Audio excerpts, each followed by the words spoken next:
The Akkra Case by Miriam Allen DeFord, originally published in Amazing Stories, January 1962.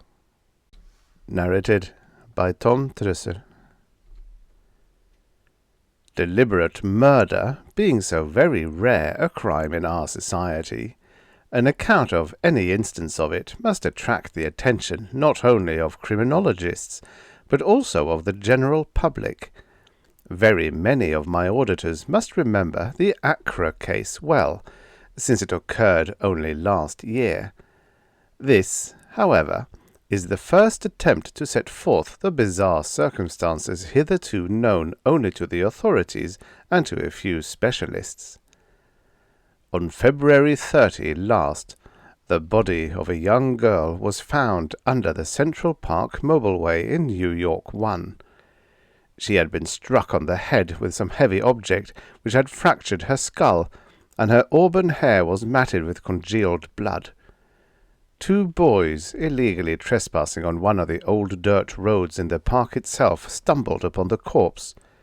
She was fully dressed, but barefoot, with her sock sandals lying beside her.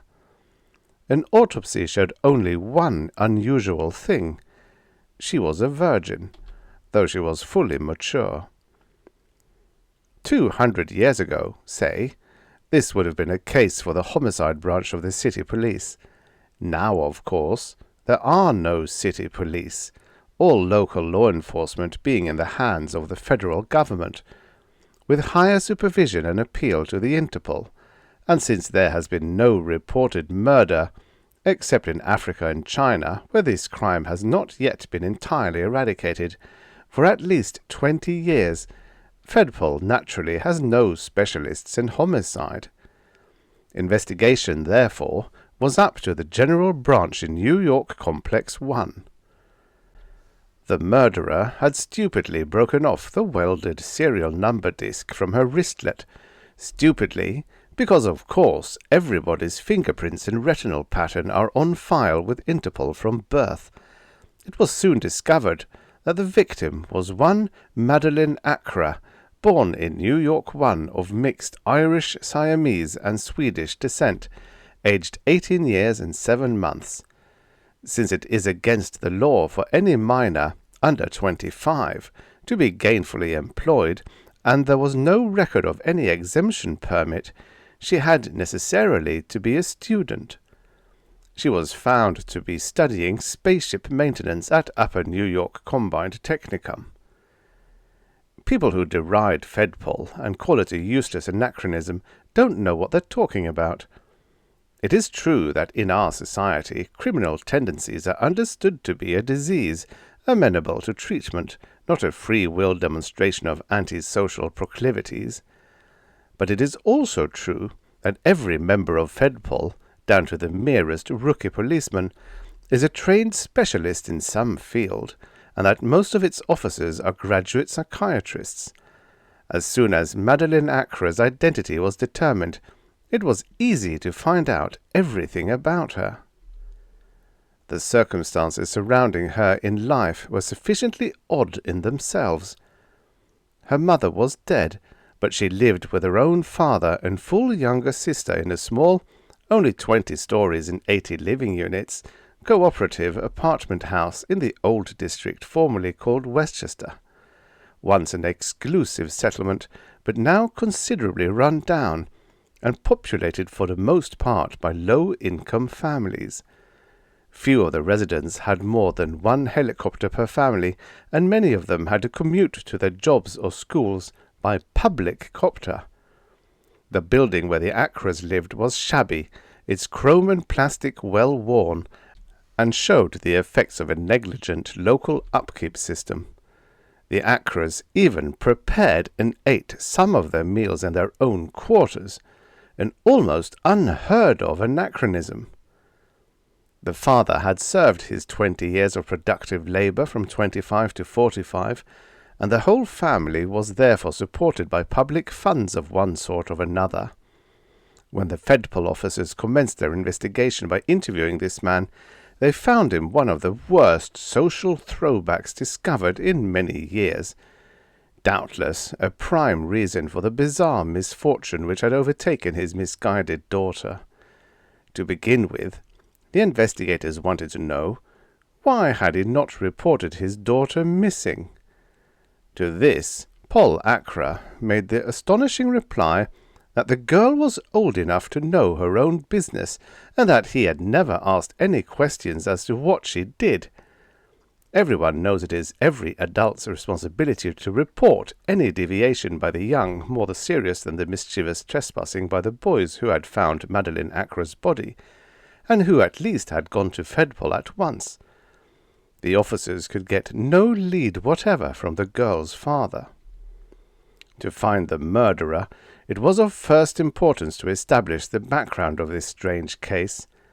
Access to the park is difficult, has been difficult ever since, more than a century ago, the area became a hunting ground for thieves and hoodlums,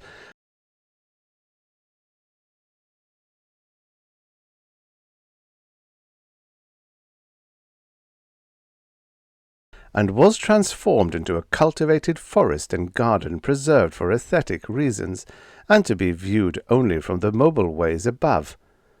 The boys who found the body are, of course, proof that the sealing off of the park is not entirely effective, but surely only a daring and agile child could insinuate himself under the thorn-set hedges surrounding the park, or swing down to the tree-tops from the structure above.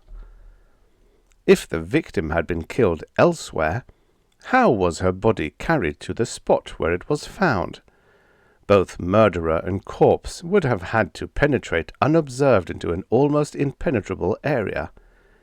Could the body have been thrown from above?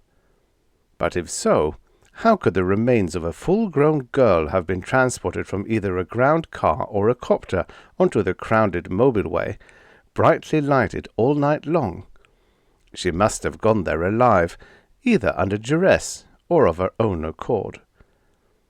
The first and most natural question, to Fedpol, was, who did have access to the park? The answer was, the gardeners. But the gardeners were out. They were all robots, even their supervisor. No robot is able to harm a human being. Moreover, no robot could have brought the victim in from outside if she had been killed elsewhere. The gardeners never leave the park, and they would repel any strange robot from elsewhere who tried to enter it. And one could hardly imagine a sane human being who would go to the park for a rendezvous with a robot. It was Madeleine's little sister, Margaret, who interrupted the futile interrogation of the surly and resistant Paul Akkra, and provided the first clue. She caught the eye of the investigating officer, Inspector Dougal Kazazian, and quietly went into the next room, where Kazazian followed her after posting his assistant with the father. "I promised Madeleine I would never tell on her," she whispered, "but now it doesn't matter." She had loved her sister. Her eyes were puffy from weeping. She'd been going to naturist get-togethers. Kazazian almost groaned aloud. He might have known. This was the first time they had been linked with murder, but it seemed to him that in almost every other affair he had investigated for the past few years, the subversive naturists somehow had crept in. And if he had reflected, he would have suspected them already, since there seems to be no school or college which does not harbour an underground branch of these criminal lunatics. I need hardly explain to my auditors who and what the naturists are.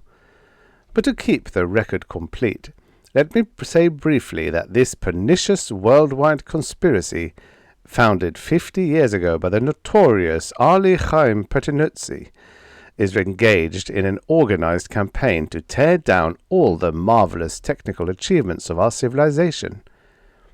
It pretends to believe that we should eat natural foods and wear natural textiles instead of synthetics, walk instead of ride, teach children the obsolete art of reading. Reading what? The antique books preserved in museums? make our own music, painting and sculpture instead of enjoying the exquisite products of perfected machines. Open up all parks and the few remaining rural preserves to campers, hunters and fishers. If any specimens worth hunting can be found outside zoos, and what they call hikers. In a word, go back to the confused reactionary world of our ancestors. From this hodgepodge of principles, it is a natural transition to political and economic subversion. No wonder that the information that Madeline Akkra had been corrupted by this vile outfit sent a chill down Inspector Kazazian's spine. It explained a great deal, however. The naturists professed to oppose a healthy system of sexual experimentation, and Madeline had been a virgin. The weird family situation and her father's attitude both toward her and toward the Fedpol aroused suspicion that he too was affiliated with the naturists, not simply that Madeline had flirted with the outer edges of the treasonable organization as a fellow-seeker without her father's knowledge. Suppose the girl, fundamentally decent and ethically minded, had revolted against the false doctrine and threatened to betray its advocates. Then she might have been killed to silence her. And what more likely than that, as a piece of brazen defiance, her murdered corpse should have been deposited in the only bit of natural ground still remaining in the New York area. But how? And by whom? The first step, of course, was to fling a dragnet around all known or suspected naturists in the district. In a series of flying raids they were rounded up, and since there no longer exist those depositories for offenders formerly known as prisons, they were kept incommunicado in the psychiatric wards of the various hospitals. For good measure, Paul Akkra was included. Margaret, at 13, was old enough to take care of herself. Next, all Madeline's classmates at the Technicum, the operators of her teach communicators, and members of other classes with whom it was learned she had been on familiar terms, were subjected to an intensive electronic questioning. Several of these were themselves discovered to be tainted with naturism, and were interned with the rest. One of the tenets of naturism is a return to the outworn system of monogamy, and the questioning was directed particularly to the possibility that Madeline had formed half of one of the notorious naturist steady couples who often associate without or before actual mating. But day after day, the investigators came up with not the slightest usable lead. Please do not think I am underrating Fedpol. Nothing could have been more thorough than the investigation they undertook. But this turned out in the end to be a case with which by its very nature obfuscated the normal methods of criminological science. Fedpol itself has acknowledged this by its formation in recent months of the Affiliated Assistant Corps, made up of amateurs who volunteer for the detection of what are now called Class X crimes, those so far off the beaten path that professionals are helpless before them. For it was an amateur who solved Madeline Akkra's murder, her own little sister. When Margaret Akkra reaches the working age of 25, she will be offered a paid post as New York area coordinator of the AAC. Left alone by her father's internment, Margaret began to devote her whole time out of school hours to the pursuit of the person or persons who had killed her sister. She had told Kazazian all she actually knew, but that was only her starting point. Though she herself, as she had told the inspector, believed that the murder might be traced to Madeline's connection with a naturist, and though she probably at least suspected her father to be involved with them also, she did not confine herself to that theory, as the Fedpol, with its scientific training, was obliged to do. concealed under a false floor in her father's bedroom, mute evidence of his naturist affiliation, she found a cache of printed books, heirlooms which should long ago have been presented to a museum for consultation by scholars only. They dated back to the 20th century, and were of the variety then known as mystery stories. Margaret, of course, could not read them, but she remembered now, with revulsion, how, when she and Madeline were small children, their mother had sometimes, with the windows closed and the videophone turned off, amused them by telling them ancient myths and legends that by their very nature Margaret now realized must have come from these contraband books. Unlike her father and her sister, and apparently her mother as well, Margaret Akkra had remained a wholesome product of a civilized education. She had nothing but horror and contempt for the subversive activities in the midst of which she knew now she had grown up. The very fact, which became plain to her for the first time, that her parents had lived together without changing partners until her mother had died, was evidence enough of their aberration. But, stricken to the heart as the poor girl was, she could not cease to love those she had always loved, or to be diverted from her resolution to solve her sister's murder. Shudder as she might at the memory of those subversive books, she yet felt they might inadvertently serve to assist her. It was easy to persuade the school authorities that her shock and distress over Madeline's death had slowed up her conscious mind, and to get herself assigned to a few sessions with the electronic memory stimulator. It took only 2 or 3 to bring back in detail the suppressed memories, and to enable her to extrapolate from them. One feature of these so-called mysteries that came back to her struck Margaret with especial force: the frequent assertion that murderers always return to the scene of their crime. She decided that she too must plant herself at the spot where her sister's body had been found, and lie in wait for the returning killer. It would be useless to try to obtain official permission, but she was only 13, as lean and agile as any other child, and if boys could evade the hedges and the robot gardeners, so could she. The audiovids had displayed plenty of pictures of the exact scene, and Margaret knew where to find it.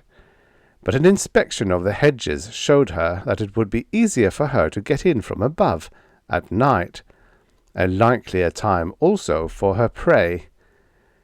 She located a place where the trees grew almost to the mobileway and shaded a section of it between the lamps. Perched on the strand pave and watching for a pause in the stream of gliders by, she dropped lightly into a tree and climbed down to the park beneath.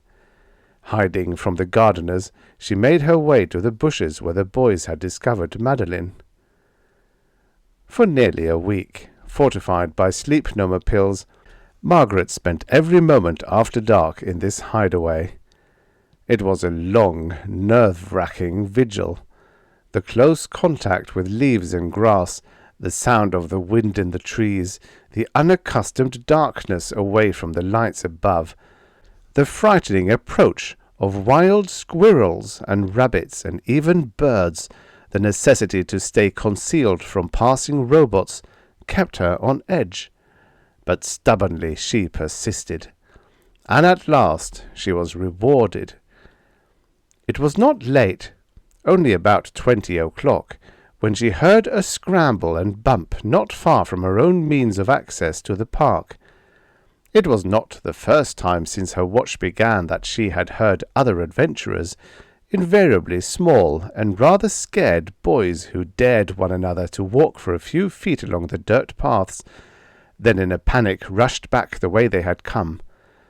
But this time the steps came directly toward her, human footsteps, not the shuffle of a robot.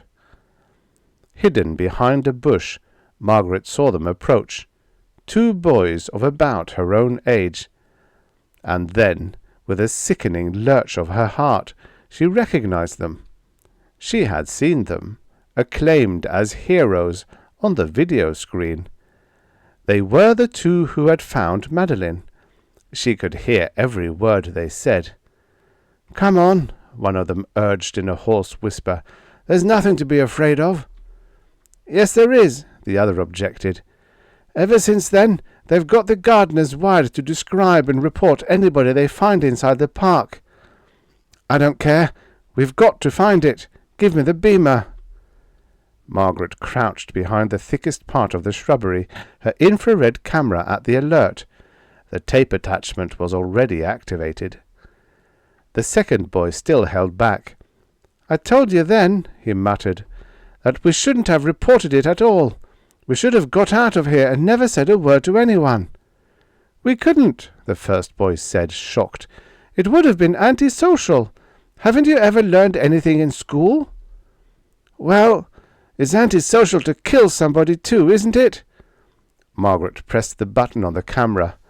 Enlarged enough, even the identification discs on the boys' wristlets would show. "How could we guess there was a human being there except us? What was she doing here anyway? Come on, Harry, we've got to find that thing. It's taken us long enough to get a chance to sneak in here." "Maybe they've found it already," said Harry fearfully. "No, they haven't. If they had, they'd have taken us in as soon as they dusted the fingerprints." "All right, it's not anywhere on the path. Put the beamer on the ground where it will shine in front of us, and let's get down on our stomachs and hunt underneath the bushes." Grabbing her camera, Margaret jumped to her feet and dashed past the startled boys. She heard a scream, that would be Harry, and then their feet pounding after her. But she had a head start, and her eyes were more accustomed to the dark than theirs could be. She reached a tree, shinnied up it, jumped from one of its limbs to another on a higher tree beneath the mobileway, chinned herself up, and made her way out safely. She went straight to Fedpol headquarters and asked for Inspector Kazazian. The frightened boys were picked up at once. They were brought into headquarters, where they had been praised and thanked before, and as soon as they saw the pictures and heard the tape recording, they confessed everything. That night, they said, they were being initiated into one of those atavistic fraternities which seems impossible for the young to outgrow or the authorities to suppress. As part of their ordeal, they had been required to sneak into Central Park and to bring back as proof of their success a captured robot gardener. Between them, they had decided that the only way they could ever get their booty would be to disassemble the robot, for though it could not injure them, if they took hold of it, its communication valve would blow and the noise would bring others immediately, so they had taken along what seemed to them a practical weapon, a glass brick pried out of the back of a locker in the school gym. Hurled by a strong and practiced young arm, it could deactivate the robot's headpiece. When, as they waited in the darkness for a gardener to appear, they saw a figure moving about in the shrubbery bordering the path. One of them, neither would say which one it was, let fly. To their horror, instead of the clang of heavy glass against metal, they heard a muffled thud as the brick struck flesh and bone. They started to run away, but after a few paces they forced themselves to return. It was a girl, and the blow had knocked her flat. Her head was bleeding badly, and she was moaning. Terrified, they knelt beside her. She gasped once and lay still. One of the boys laid a trembling hand on her breast, the other seized her wrist. There was no heartbeat, and there was no pulse. On an impulse, the boy holding her wrist wrenched away her identification disc. Panic seized them, and they dashed away, utterly forgetting the brick, which at their first discovery one of them had had the foresight to kick farther into the shrubbery out of view. Sick and shaking, they made their way out of the park and separated. The boy who had the disc threw it into the nearest sewer grating. The next day, after school, They met again and talked it over. Finally, they decided they must go to Fedpol and report, but to protect themselves, they would say only that they had found a dead body. Day after day, they kept seeing and hearing about the case on the videoard and pledged each other to silence. Then suddenly, one of the boys had a horrible thought. They had forgotten that the brick would show their fingerprints. They had come desperately to search for it when Margaret overheard them. Kazazian's men found it without any difficulty. It had been just out of the gardener's regular track. In view of the accidental nature of the whole affair, and the boy's full confession, they got off easy. They were sentenced to only 5 years' confinement in a psychiatric retraining school. The suspects against whom nothing could be proved were released and kept under surveillance. Paul Akkra and all the proved naturists were sentenced to prefrontal lobotomies. Margaret Akkra, in return for her help in solving the mystery, secured permission to take her father home with her. A purged and docile man, he was quite capable of the routine duties of housekeeping. The killing of Madeleine Akkra was solved, but one question remained. How and why had she been in Central Park at all? The answer, when it came, was surprising and embarrassingly simple, and this is the part that has never been told before. Paul Akkra, a mere simulacrum of the man he had been, no longer knew his living daughter or remembered his dead one. But in the recesses of his invaded brain some faint vestiges of the past lingered, and occasionally and unexpectedly swam up to his dreamlike consciousness. One day he said suddenly, "Didn't I once know a girl named Madeleine?" "Yes, father," Margaret answered gently, tears in her eyes. "Funny about her?" He laughed his ghastly zombie chuckle. "I told her that was a foolish idea, even if it was good something theory." "What idea was that?" I've forgotten," he said vaguely. Then he brightened. "Oh yes, I remember. Stand barefoot in fresh soil for an hour in the light of the full moon, and you'll never catch cold again." "She was subject to colds, I think." "About the only disease left we have as yet no cure for." He sighed. "I wonder if she ever tried it." The end. Subscribe for your daily stories of futures past. From the pages of dusty old pulp magazines to your ear.